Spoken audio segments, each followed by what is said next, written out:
OTA 1, épisode 2. Avant Clovis, témoignages et débats. Site pré-Clovis, grotte de Bluefish et Meadowcroft. La recherche de traces d'occupation humaine pré-Clovis en Amérique du Nord a conduit les archéologues à découvrir certains des sites les plus fascinants et les plus controversés de la préhistoire du continent.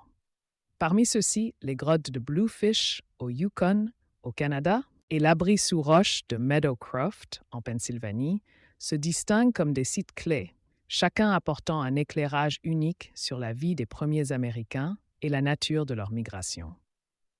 Les grottes du Poisson bleu offrent un aperçu rare d'un monde qui existait il y a plus de 20 000 ans, durant l'interruption de la Béringie.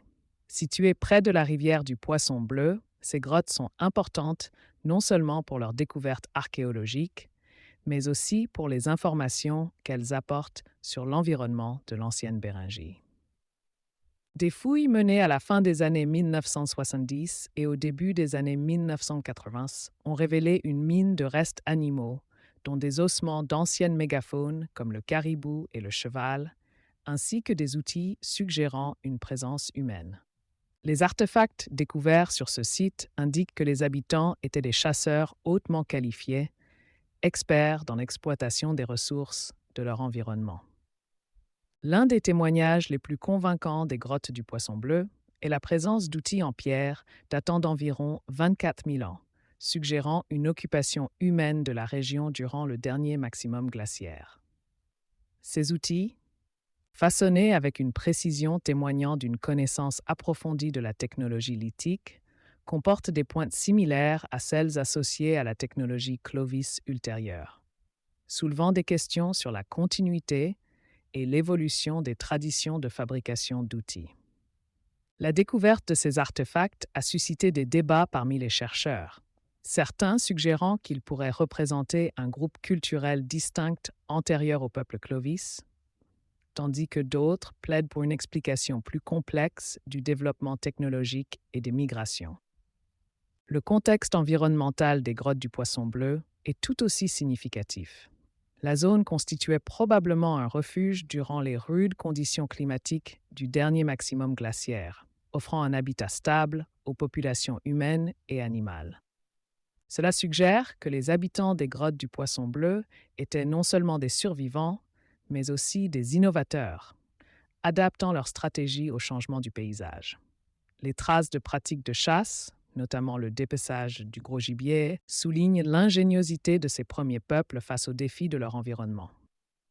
En revanche, l'abri sous roche de Meadowcroft, situé dans le sud-ouest de la Pennsylvanie, offre une perspective différente sur l'habitat pré-Clovis.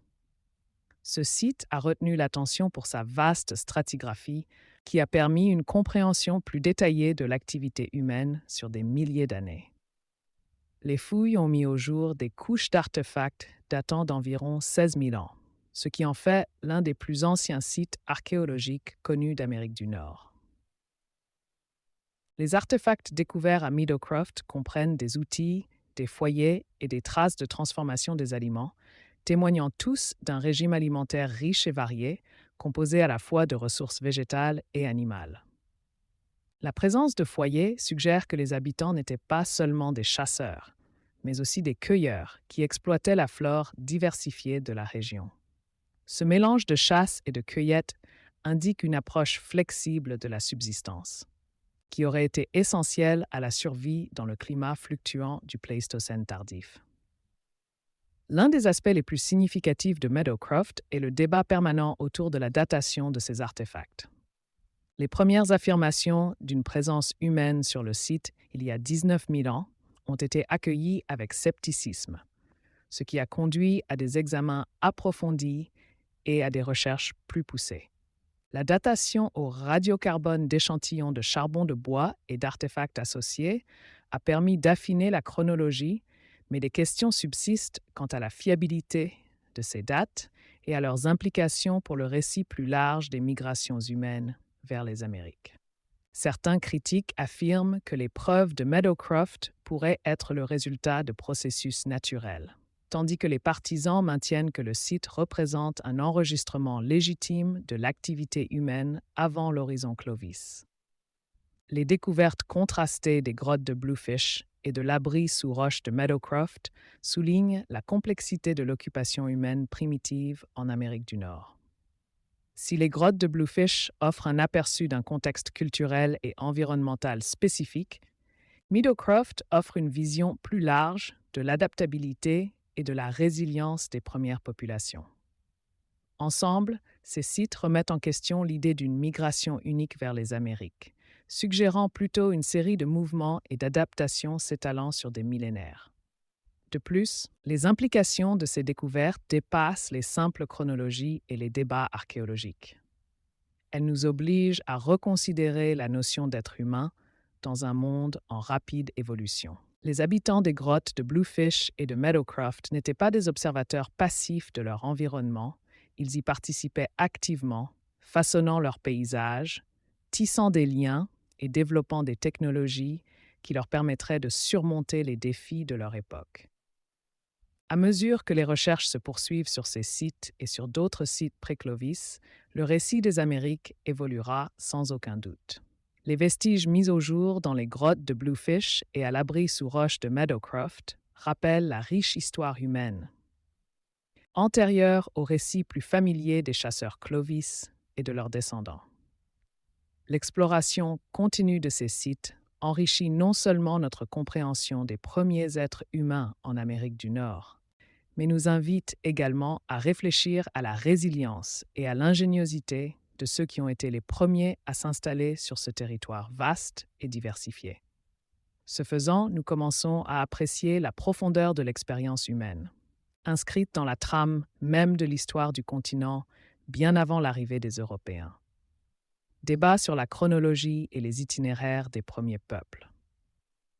La question de savoir quand et comment les premiers peuples sont arrivés en Amérique du Nord a longtemps captivé les archéologues, les historiens et les anthropologues. Le récit dominant, centré sur la culture Clovis, postule que les gens ont migré vers le continent via un pont terrestre connu sous le nom de Béringie pendant le dernier maximum glaciaire, il y a environ 14 000 à 15 000 ans. Cependant, des preuves émergentes, provenant de divers sites archéologiques, remettent en question cette chronologie et suggèrent un réseau complexe de routes et de chronologies migratoires. La culture Clovis, caractérisée par ses outils de pierre caractéristiques et ses pratiques de chasse au gros gibier, représente un tournant dans le récit de l'arrivée de l'homme en Amérique du Nord. Traditionnellement, elle a été considérée comme la plus ancienne culture connue sur le continent, avec des artefacts datant d'environ 13 000 ans. Pourtant, des découvertes récentes sur des sites comme les grottes de Bluefish au Yukon et l'abri sous roche de Meadowcroft en Pennsylvanie suggèrent que la présence humaine en Amérique du Nord pourrait être antérieure à Clovis de plusieurs milliers d'années. Aux grottes de Bluefish, des traces d'ossements d'animaux anciens portant des marques de coupe indiquent une possible dépeçage manuel remontant à 24 000 ans. Cette découverte a suscité des débats sur la chronologie des migrations humaines et la possibilité de populations plus anciennes et plus diversifiées qu'on ne le pensait. Le débat sur les voies de migration est tout aussi controversé. Le modèle Clovis First suggère une voie unique de migration empruntant un corridor intérieur qui s'est ouvert entre les calottes glaciaires lors du retrait des glaciers. Cependant, certains chercheurs proposent un scénario alternatif selon lequel les premiers peuples auraient emprunté une route du Varesh, une route côtière longeant l'océan Pacifique. Cette hypothèse soutient que des groupes auraient pu se déplacer par bateau ou le long du littoral, exploitant les riches ressources marines tout en évitant les conditions difficiles de l'intérieur des terres recouvertes de glace. Des preuves génétiques et archéologiques étayent cette théorie, indiquant que les populations pourraient s'être séparées de leurs ancêtres béringiens plus tôt qu'on ne le pensait, entraînant diverses adaptations culturelles à travers le continent. Les études d'ADN anciens ont encore complexifié le récit, révélant que la lignée génétique des premiers habitants est plus complexe qu'une simple descendance d'une seule population. La découverte du squelette d'Anzik I dans le Montana, daté d'environ 12 600 ans, a apporté des informations cruciales sur la constitution génétique de ces premiers peuples. L'analyse génétique indique que l'individu appartenait à une population apparentée à la fois au Clovis et au groupe amérindien ultérieur, suggérant un schéma complexe de migration et de peuplement. De plus, l'existence d'anciens Béringiens indique une divergence avec la lignée Clovis, soulignant la possibilité de multiples migrations et interactions entre différents groupes. Alors que le débat archéologique se poursuit, les implications de ces découvertes dépassent les simples chronologies. Elles nous poussent à reconsidérer la nature même de l'identité culturelle et de l'adaptation au début de l'Amérique du Nord. La culture Clovis, autrefois perçue comme un groupe homogène de chasseurs de gros gibier, est aujourd'hui comprise comme faisant partie d'une expérience humaine plus vaste, englobant diverses stratégies de subsistance, technologie et organisation sociale. Le rôle du changement climatique au cours de cette période ne peut être sous-estimé. Le Drias récent, un retour soudain aux conditions glaciaires il y a environ 12 900 ans, a probablement forcé les premiers habitants à s'adapter ou à périr. Avec la modification des habitats et la menace d'extinction de la mégafaune, la capacité à naviguer et à exploiter des environnements diversifiés est devenue cruciale pour la survie. Ce stress environnemental a peut-être poussé les populations à migrer vers des zones aux ressources plus stables, compliquant encore la compréhension de leur déplacement à travers le continent. Ces débats sont exacerbés par la découverte de nouveaux sites pré-Clovis qui continuent d'émerger du paysage, chacun contribuant au récit de l'histoire humaine en Amérique du Nord. Des sites comme le site de Goat au Texas et les grottes de Paisley en Oregon ont fourni des preuves d'activité et d'habitation humaine antérieures à Clovis. La découverte de coprolites, excréments fossilisés, dans les grottes de Paisley, contenant des restes végétaux et des protéines animales, offre une preuve directe de pratiques alimentaires et d'adaptation humaine bien antérieures à l'horizon Clovis. Malgré le nombre croissant de preuves suggérant une présence humaine plus ancienne en Amérique du Nord, le discours académique reste polarisé. Les sceptiques affirment que les interprétations des découvertes antérieures à Clovis sont souvent fragiles, soulignant la nécessité de méthodologies rigoureuses et de reproductibilité en recherche archéologique. Ils mettent en garde contre toute révision hâtive des chronologies établies sans consensus global au sein de la communauté scientifique. Cependant, les partisans de la théorie de l'arrivée précoce soulignent l'importance d'intégrer des approches interdisciplinaires, notamment la génétique, la climatologie et l'archéologie pour une compréhension plus nuancée du passé. En examinant les débats entourant la chronologie et les itinéraires des premiers peuples, il apparaît clairement que l'histoire des migrations humaines en Amérique du Nord est loin d'être tranchée.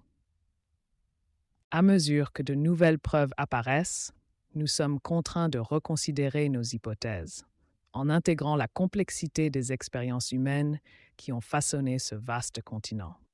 L'évolution des récits révèle non seulement la résilience des premiers peuples, mais aussi l'interaction dynamique entre environnement et culture qui a caractérisé l'histoire humaine. En fin de compte, ces discussions soulignent la richesse du passé précolombien de l'Amérique du Nord, soulignant l'importance des recherches en cours pour découvrir l'histoire complète de ses premiers habitants. Alors que nous poursuivons notre exploration des voies complexes de la migration humaine, nous devons rester ouverts à la possibilité de récits nouveaux et diversifiés qui remettent en question les normes établies et nous permettent de dresser un portrait plus complet et plus précis des premiers Américains.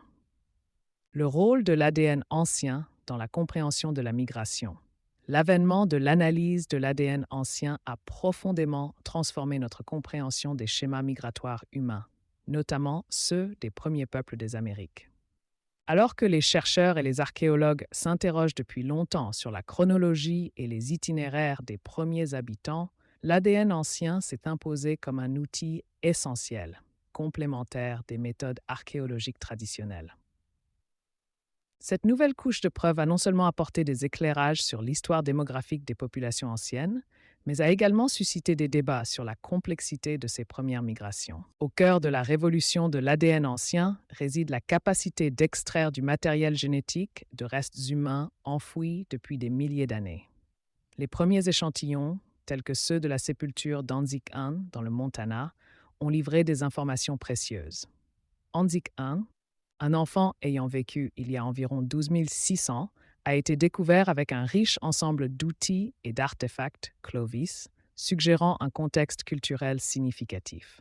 L'analyse génétique des restes d'Anzik I a révélé des liens avec les populations amérindiennes contemporaines et les anciens Béringiens, établissant ainsi un lien clair entre la culture Clovis et les premiers habitants de la Béringie. Cette découverte a des implications cruciales.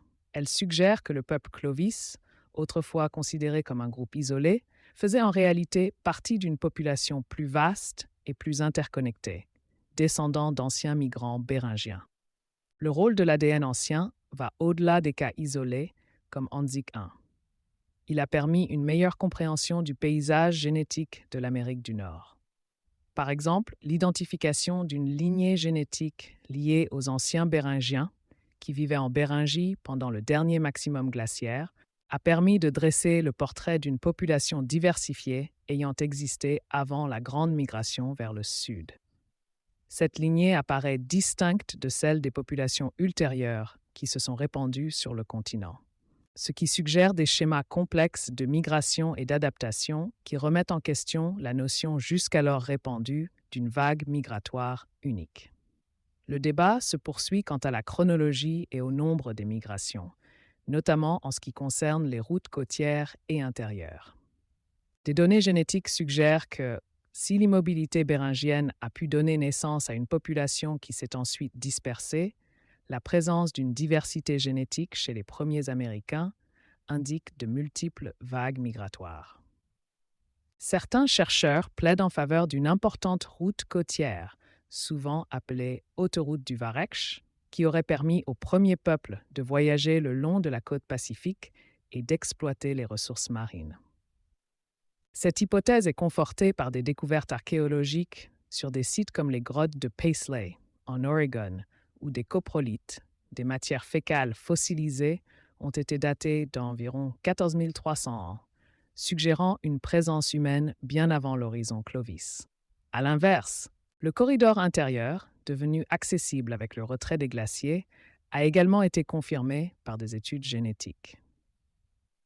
À mesure que les populations se sont étendues vers l'intérieur, elles se sont probablement adaptées à diverses niches écologiques, ce qui a entraîné des variations génétiques régionales encore observables chez les populations modernes.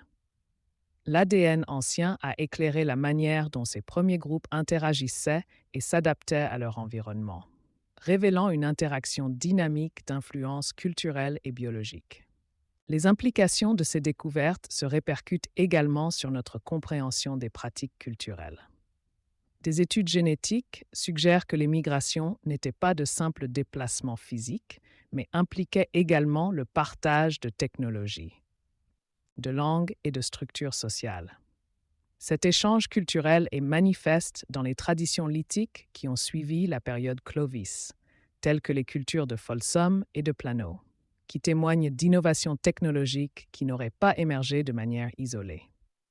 Les liens génétiques entre ces groupes rappellent que l'histoire des migrations humaines n'est pas celle d'un progrès solitaire, mais plutôt celle d'une mosaïque tissée à partir de divers fils de l'expérience humaine. De plus, l'étude de l'ADN ancien a également mis en évidence l'importance de prendre en compte les facteurs environnementaux susceptibles d'avoir influencé les décisions de migration. Le changement climatique du Pléistocène supérieur et du début de l'Holocène a créé des paysages changeants qui ont probablement affecté les sources de nourriture et la disponibilité des habitats. Les preuves génétiques reliant les populations à des adaptations environnementales spécifiques améliorent notre compréhension de la façon dont ces premiers peuples se déplaçaient dans leur monde, chassant la mégafaune et collectant des ressources dans un écosystème en rapide évolution. À mesure que les chercheurs approfondissent leurs recherches sur l'ADN ancien, ils se confrontent aux dimensions éthiques de leurs travaux, notamment en ce qui concerne les restes des peuples autochtones. La nécessité de collaborer avec les communautés amérindiennes contemporaines est primordiale, afin de garantir que le récit entourant leurs ancêtres soit respectueux et inclusif. De nombreux groupes autochtones conservent depuis longtemps des récits oraux qui témoignent de leur lien profond avec la terre et leurs ancêtres. Et l'intégration de preuves génétiques à ces traditions peut offrir une vision plus holistique du passé. À la lumière de ces développements, le rôle de l'ADN ancien dans la compréhension des schémas migratoires présente à la fois des promesses et une complexité. Il remet en question les modèles simplistes de la migration qui dominaient autrefois le discours, révélant un paysage riche en diversité et en interconnexion. Les chercheurs sont désormais chargés de réconcilier les données génétiques avec les preuves archéologiques et ethnographiques pour construire une compréhension plus nuancée du peuplement des Amériques. En définitive, l'ADN ancien sert de pont entre le passé et le présent, reliant les premiers habitants de l'Amérique du Nord à leurs descendants modernes.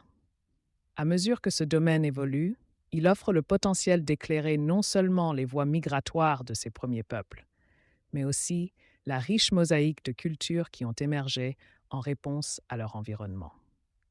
L'histoire des Amériques, telle que révélée par l'ADN ancien, est celle de la résilience, de l'adaptation et d'un héritage humain commun qui remonte à plus de 12 000 ans, nous invitant à réfléchir à l'héritage durable de ceux qui ont foulé ce territoire bien avant nous.